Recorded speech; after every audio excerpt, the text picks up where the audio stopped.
How many people have to die before their killings are called a massacre? In America, it appears to be half a dozen, but in Palestine, it was a word the media avoided when more than 50 were killed during the siege of Jenin in 2002. And when is a terrorist not a terrorist? Why are anti-government protests treated differently depending on their geographic location? Find out who sets the media rules. Tune in to The Agenda. 9 men were killed on board the Mavi Marmara when the aid ship, part of a Gaza-bound flotilla, was boarded by Israeli commandos firing live rounds. Press TV was censured by Ofcom for calling the deaths a massacre. 8 months later, a lone gunman shot dead 6 people in a shooting spree, in which 13 more were injured in the American state of Arizona. The Western media called it a massacre. Meanwhile, in June 2009, civil unrest and rioting in Iran made headline news after the election results swept Mahmoud Ahmadinejad back into power. Every demonstration and rally, apart from the pro-government ones, were widely reported by the Western media.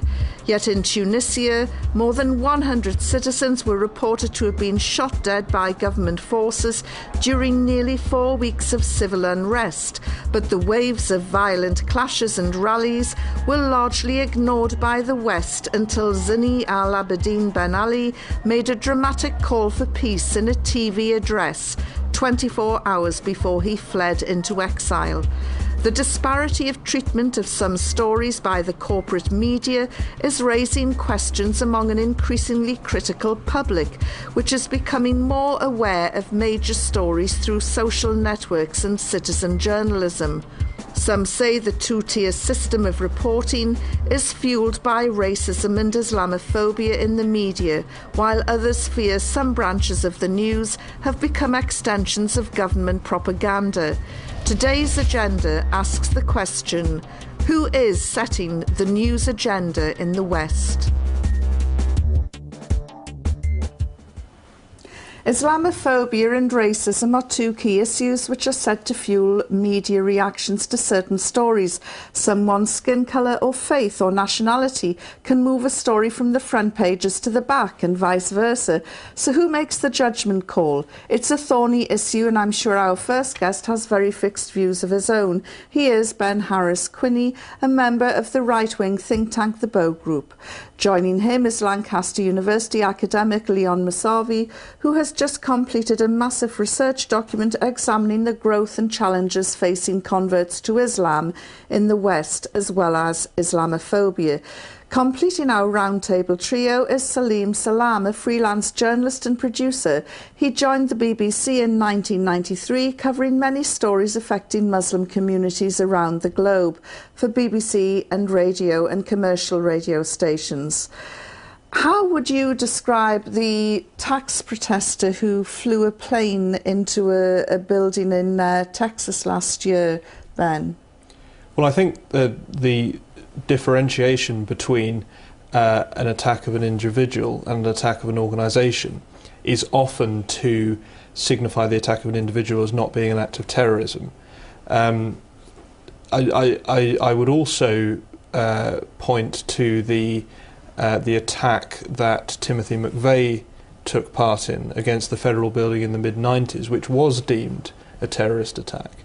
And I think there's perhaps an interesting contrast there, where pre-9/11 we are talking about a terrorist attack that even is an act of an individual. Post 9/11 we're only really talking about terrorist attacks in the context of an organisation, rather than an individual act of aggression. Although, of course, in many cases, before the individual is determined to have committed that act, there is a lot of speculation as to who may have committed that act, and regularly that is referred to as being a terrorist or a possible terrorist attack. Do you think there's a need to redefine the word terrorism or terrorist? Well, I think there is, and there's been a lot of debate about what constitutes a terrorist, what constitutes a freedom fighter, what constitutes a disgruntled member of society. And I think, yes, that is an important debate to have. But I also feel that the current assessment of an organisation as being terrorist and an individual as, you know, being a random act of violence, does give one the ability to more quickly read the news agenda, and you know, it's therefore made clearer in what sense the act is being committed. Leon, in your research, did the issue of terrorism come up at all when you were talking to converts to Islam and tackling the issue of Islamophobia? Well, terrorism comes up in the sense that they're reminded of terrorism and people suggest the word terrorism to them, but it doesn't come up in the sense of them being interested in terrorism in their own personal pursuit or wanting to engage in violence against other people. They live, the people that I spoke to and many other Muslim converts that I've seen, just like lifelong Muslims, go about their lives, day-to-day lives, dealing with many non-Muslims, have many non-Muslim friends, play sports with non-Muslims, work with non-Muslims, have neighbours who are non-Muslims, and so terrorism is absent from their lives in that sense. But I read some research that the word terrorism is 10 times more likely to crop up in a sentence alongside the word Islam or Muslim than any other faith. Well, yeah, I think that research is probably on the right lines. Definitely today, I think there's no denying that terrorism as a word is associated with Muslims, it's associated with Islam, it's associated with jihad, as if it's a synonym of if it's the same word. But of course in the past there have been other communities who've been seen as terrorists, whether it was Catholics or Irish Catholics, whether it was in other countries perhaps other rebels or you know, depending on what political grievances they had, or whether it was anarchists in Britain in the past. You know, there's been different people who've been demonised and who have had this label attached to them. And in the current climate, it's quite clearly Muslims. There's a global war on terror, and all those terrorists happen to be Muslims and seem to come from Muslim countries. Well, let me bring Salim in here. You know, who is setting the news agenda?